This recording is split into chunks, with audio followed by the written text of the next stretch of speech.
Section 36. Well, Madam President, if I have the truth in my hands, and otherwise was said in the other place, then what is that, Madam President? It's a lie. Right Along Live.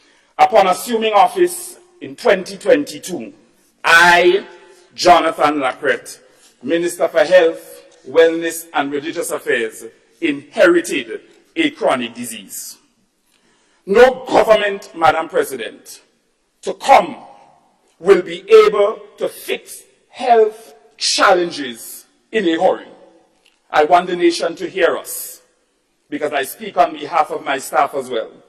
No government now to come is going to be able to fix the challenges in health in a hurry. Large international countries, their presidents and prime ministers would say to you, with the best hospital, Mercy, you name it, Kings County, they have inherent challenges. Imagine small island states like ours, vulnerable to economic shocks, amongst other things, do not have the resilient infrastructure health-wise to be able to stand or withstand these economic shocks, amongst other things. Imagine how exposed we are. Madam President, it is not easy. I heard in the lower house that in the other place there were many things that were mentioned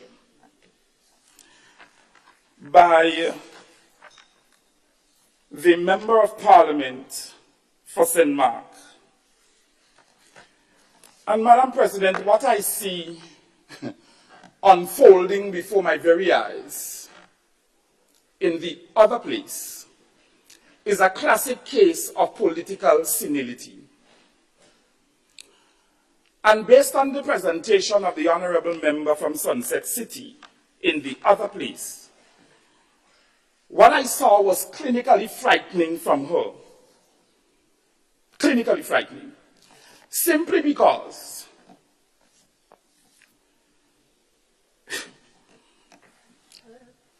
it is not easy, Madam President, because a lot of things were said.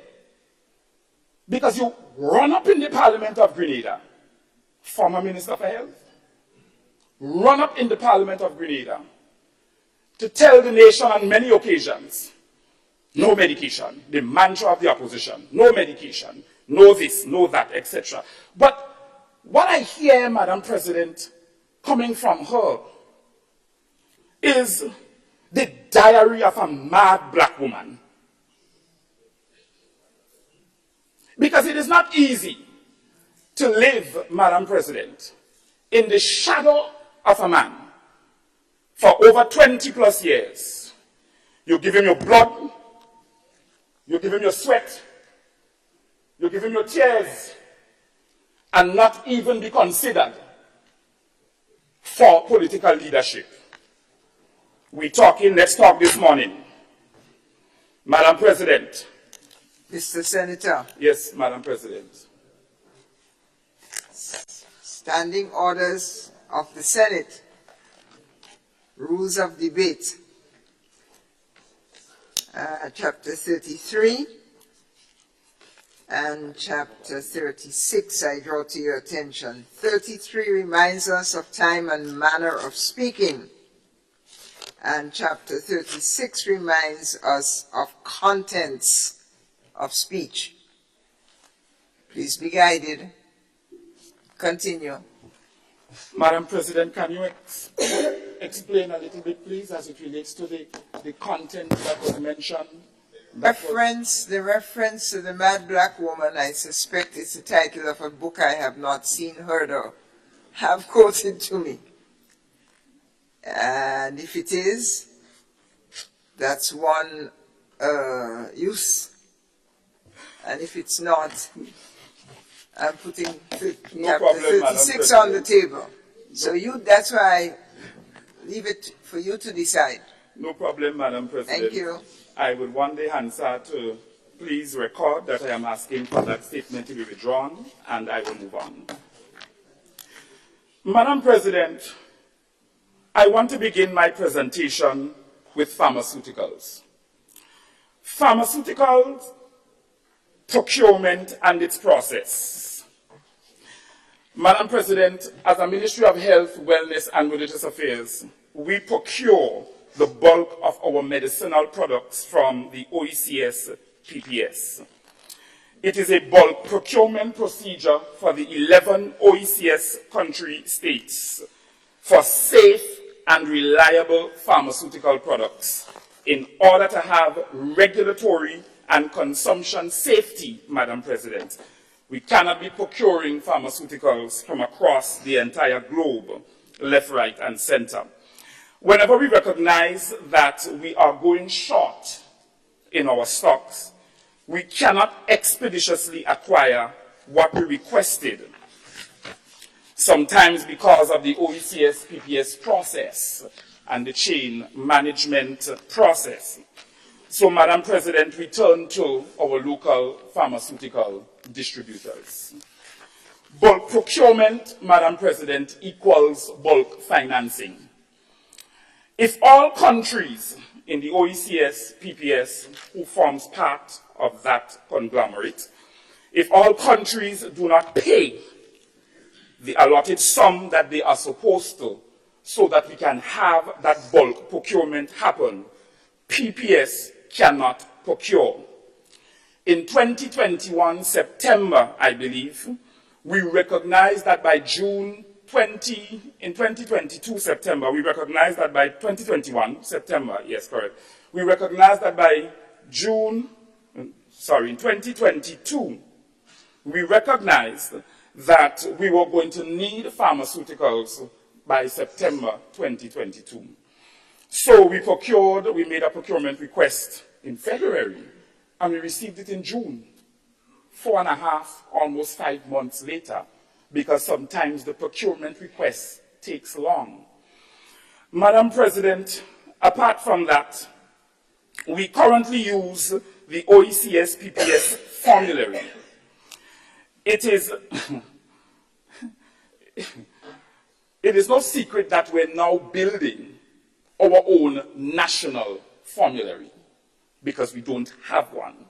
So we have been using the OECS PPS formulary, and there are some pharmaceutical products, Madam President, that the OECS PPS does not procure. That means that we have to find other alternative forms of acquisition for these pharmaceuticals. The same suppliers for OECS PPS are the same suppliers that we use, Madam President, as a Ministry of Health, Wellness and Religious Affairs, because they have already been vetted by the PPS, and thus it is safe for us to use the same suppliers. It must also be noted, Madam President, that on the global front, there is a ban on certain essential medicinal products being imported into various countries. And there is a particular reason for that, Madam President.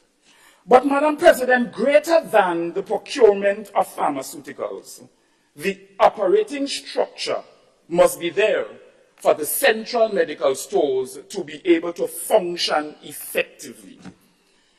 So we have one procurement officer upon assuming office, no procurement board upon assuming office, no standard inventory system upon assuming office, no standard tracking system upon assuming office, no general manager upon assuming office, no national formulary upon assuming office, and the list can go on, Madam President.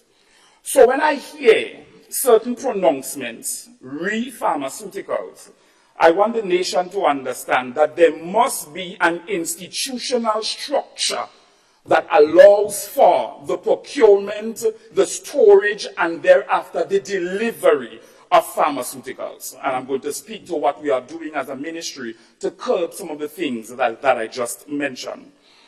In the other place, it was mentioned by the Honorable Member for St. Mark that one of our line items in our budget speaks to OECS PPS support $12,000. And what is that? Because if we're using that to pay OECS PPS, it's a drop in the bucket, and that can't be a bulk procurement payment to OECS PPS. Madam President, this is the rebate that we receive from OECS PPS on an annual basis. It cannot go under any other line item, so it stays there until we have or find use for it as a Ministry of Health, Wellness and Religious Affairs.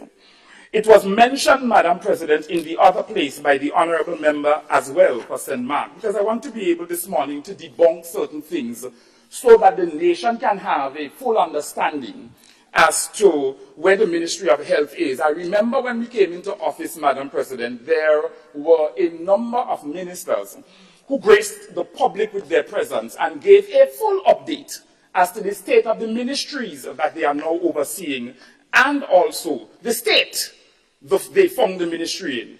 Our ministry was one of the ministries that did not give the nation an update as to the state that the ministry was in.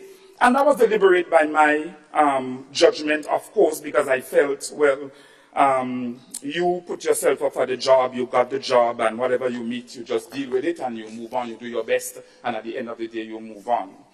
But I mentioned the case of political senility because when persons have served in the very same office, and then you leave the same mess for somebody else to come and clean it, and then you come in the Parliament of Grenada and make it look as though you forget what processes and procedures it entails in order for the country to be able to procure pharmaceuticals. You make it look as though you forget the state you left hospital and community services in. You make it look as if you forget the state you left general health and administration in. You make it look as though you forget the state you left ecclesiastical affairs in. Senator LaCrette, Madam President. this budget has allocated $100 million to the Ministry of Health, Wellness and Religious Affairs. Yes, Madam President. We would like to hear your comments on that. That's what I'm commenting on, Madam President. I'm getting to it. Okay. Thank you. Madam President, I am presenting on my budget, but this is my preamble to my budget. Just watch the time then. So, Madam President, as I give the history and some context to the current allocation of the budget, I would like to do so because I always ensure that there is context to what I'm about to say. So in 2014, Madam President, the outgoing Minister for Health at that particular point in time left some very important exit documents with the Ministry of Health, Wellness and Religious Affairs in the formation or format of an exit report. So in November of 2006, Madam President, the government of Grenada, they contracted KPMG, and the reason for the contractual agreement or arrangement or service was to develop a remuneration policy and pay and grade system through government of Grenada so that they can attract and motivate quality and competent public officers in the Ministry of Health, Wellness and Religious Affairs. There is a national strategic plan, Madam President, for health 2006 to 2010. It's a situational analysis that was done by Nuffield Centre for International Health and Development, University of UK Leeds. And this National Strategic Plan for Health, Madam President, speaks to a number of things. It speaks to primary healthcare structure and infrastructure. The paper speaks to the development of an EMS system that is needed for the health sector, amongst many other things that we are now grappling with, Madam President. And if that is not enough, Madam President, we have a 2007 report by the Acting Chief Nursing Officer reporting to the PS as it relates to the state of healthcare in the Ministry of Health, Wellness and Religious Affairs. That was since 2007, Madam President. Everything is listed here, from the various departments in the hospital, theatre, operating room, outpatient departments, etc. In November of 2009, Madam President, a clinical research management incorporated company was contracted to conduct a dataset country report for the human resources in the health sector in the Eastern Caribbean. Dominica, Grenada, St. Lucia, and St. Vincent were a part of this study as it relates to the country report project. I am going somewhere. I just want you to stay with me, Madam President, that's all. As it relates to the country report, everything under the sun, Madam President, that these consultants could have found wrong with our healthcare sector was listed in detail, excellent profiling of our healthcare sector. The Audit Department report of Hospital and Community Services, 2009, page 9, Madam President, speaks to a number of things, and I would read. Laws and regulations governing the operations of hospitals in Grenada are outdated and must be reviewed urgently. Also, the management of the hospital must develop and document policies and procedures to guide the financial operations. Mechanisms should be put in place to ensure that officers are familiar with the policies and procedures which cover the area of operations. There was no evidence under regulation and policies, no evidence of documented policies and procedures to formally guide the process and operations of the human resource management of the hospital.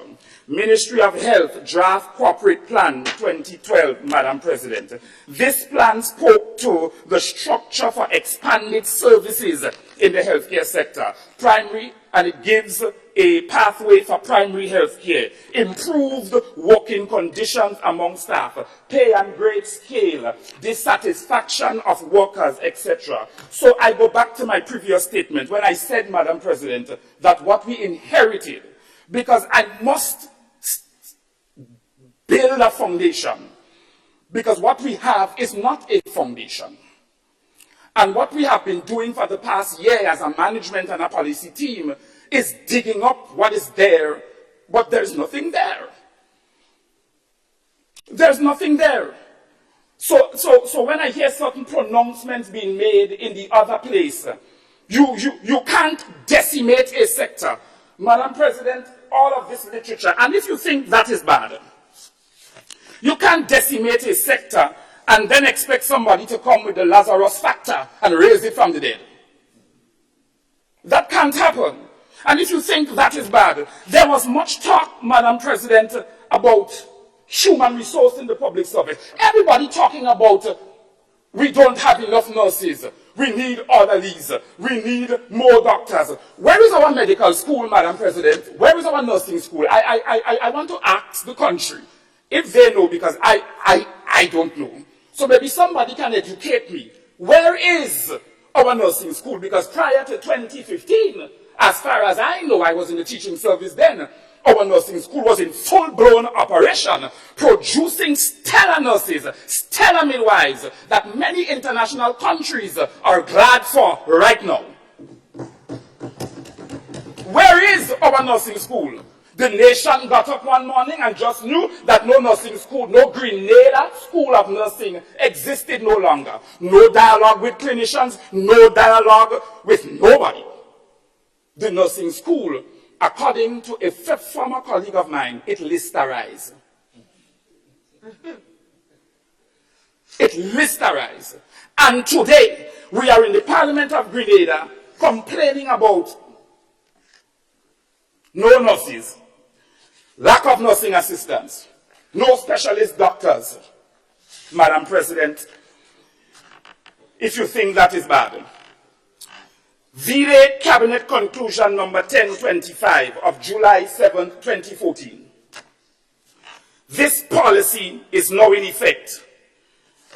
The previous administration, Madam President, permit me through you, is responsible for what I term the rum shop policy 3 for 10.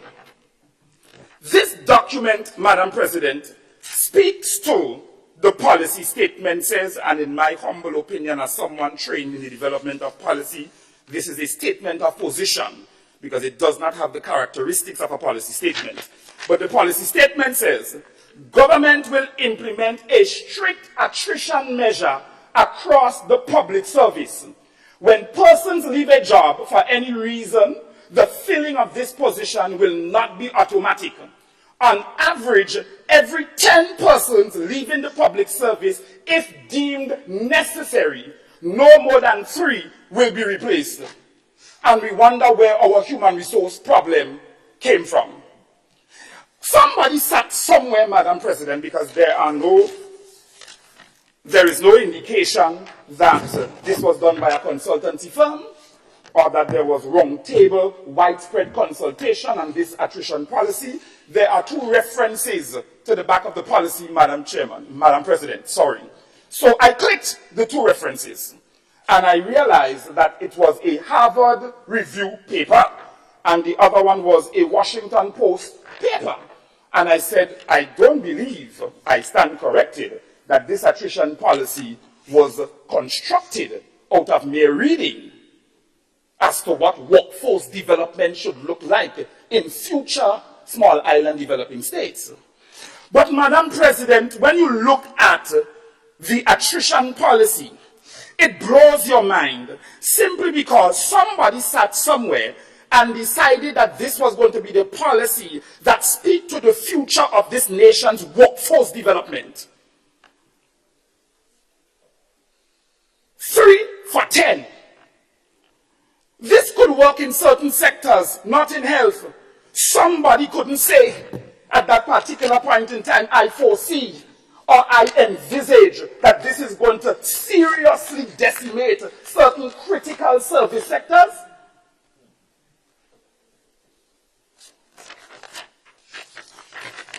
Under applicability, Madam President, this policy applies to all ministries and departments within the public service.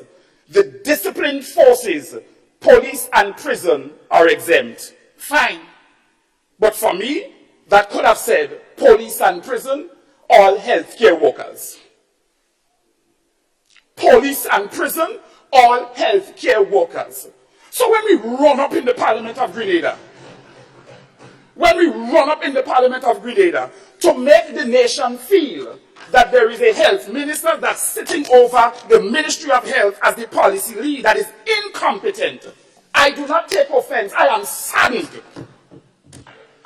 I am saddened because this attrition policy was not done under this previous administration, nor the previous NDC administration. Vide Cabinet Conclusion 1025, July 7, 2014. I am a researcher. I worked with all my research documents this morning, Madam President.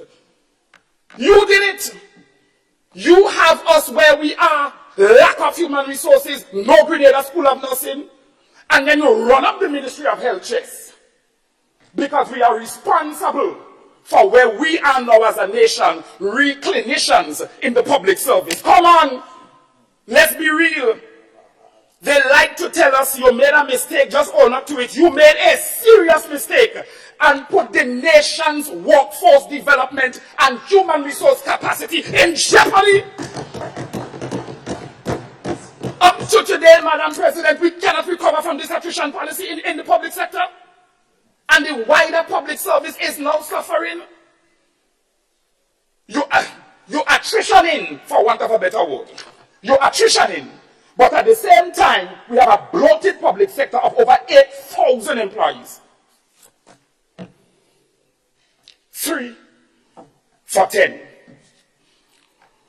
Madam President, the Permanent Secretary in 2019, her exit report, whoever sat as Minister for Health around that particular point in time when that PS Peters was exiting the system, re-retirement, she left a very detailed and comprehensive, chronological, step-by-step, line upon line report as to the areas of health that needs to be addressed. Madam President, social media, strengthening capacity within the HR department at the administration level. Implement changes in the hospital administration to support delivery of hospital services. Ongoing regularization of nursing staff. Why are we still here? I must build the foundation. Why are we still here? Ongoing regularization of pharmacists. Commence regularization of house officers and district medical officers. Implementation of the HRH policy and plan. Strengthen procurement unit for the management. We're just trying to strengthen our procurement unit. This was flagged since 2019. What have the health ministers been doing then? When every report, every review, every plan, Madam President, every audit, going way back to 2012, 13, 14, every strategic plan, every consultant that came, when the report, nobody reads. When I came in, I didn't get an exit report. So I had to build from scratch. There was no exit report, Madam President, from the outgoing minister. I had to build from scratch. What I found, I read from the Ministry of Health. But this shows, Madam President, that the previous administration did not have a plan for healthcare and did not value our healthcare workers. They planned as they went along. They plan as they went along. That is their modus operandi of leadership. Plan as we go along. As atrocities happen, we deal with them in the sector. But no plan. So, Madam President, Government of Grenada, in the other place, the Honorable MP also spoke about the Guelph Polyclinic.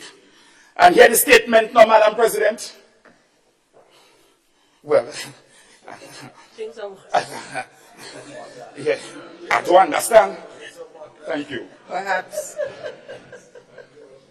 Well, I don't understand what's going on because we leave them with a nice tertiary health institution that was fully furnished and completed. Fully furnished and completed. You think if Guelph Polyclinic was fully furnished and completed, we will not be using it to its fullest operational capacity? We will be using it to its fullest operational capacity. But, Madam President, that's not the case. They went ahead against the council of the technocrats and they commissioned the center. It was not ready. It was not ready. It wasn't even near 90 or 80% ready. So when we came in and the astute permanent secretary for hospital and community services, she's here, one of the first things that she did was to do an institutional capacity assessment of our medical stations, including Guelph Polyclinic. Government of Grenada, internal memorandum from Ms. Lorna Charles, Architect, Building Department, Ministry of Infrastructure, coming to the Parliament and lied to Grenadians. Ministry of Infrastructure Development, Public Utilities, Energy, Transport and Implementation. To Mr. Mike Stevens, Permanent Secretary, Ministry of Infrastructure, through Ms. N. Andal, Chief Technical Officer, Ministry of Infrastructure Development, Public Utilities, Energy, Transport and Implementation. Point of order. Senator Franklin. Madam President, I do not yield. You do not yield? No, I don't. Oh. It's a point of? On a point of order. Okay. Not a point of clarity, Madam President. I'm well aware of the rules of the House. Madam President, in light of the use of the term lie by the member on the other side, I'm pointing to breach of standing order 36-5. Thank you very much.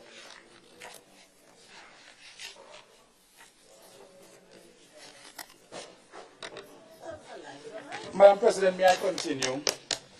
Yes. Thank you. The report says, You are Madam guided President, by the concern expressed regarding Section 36. Well, Madam President, if I have the truth in my hands and otherwise was said in the other place, then what is that, Madam President? It's a lie. It's a deficiency of the truth.